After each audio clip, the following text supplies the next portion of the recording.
นี่อยู่ไทยถ้าบ้านมัดอยู่เลยบอกผู้ใหญ่เราไม่ต้องอายแล้วเราไม่ต้องกลัวนี่บอกอ๋ออันนี้จะเป็นเครื่องเทศนะ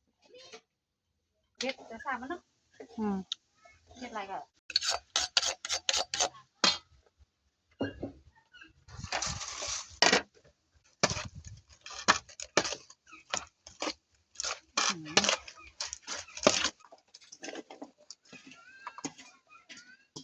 ว้าว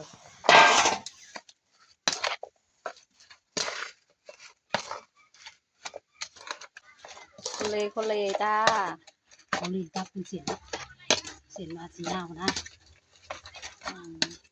แซ่บเลยปาดหอมห่วยๆแล้ว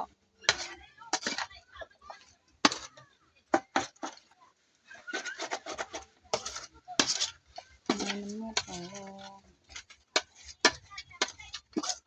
ไปพ่อบ่าเสิร์ฟจ้า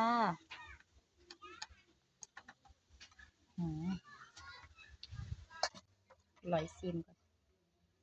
ครัวรสชาติเผ็ดบวกว้าว อัดทำมาไหมอัด อันมากินข้าวเร็ว กินข้าวเลย ทำแหวนมันคืออยู่ไก่แท้ มานั่นไงคุณมันก็ต้องเขียน แซ่บบอกคุณจำคุณเสร็จ แซ่บ เขาได้วิดีโอเราถามเขา อันนี้พอออกมาอย่างสูง ทำวุ้นเส้น ยำวุ้นเส้น เมนูยายดวงกับอาแป้งอยากกิน มาแล้วจริง เอาแซ่บบอเด็ก อร่อย ๆแซ่บ อันนี้เดี๋ยวใส่สูงว่างมาใส่บักพอดอยู่ที่ไรเดียวนี่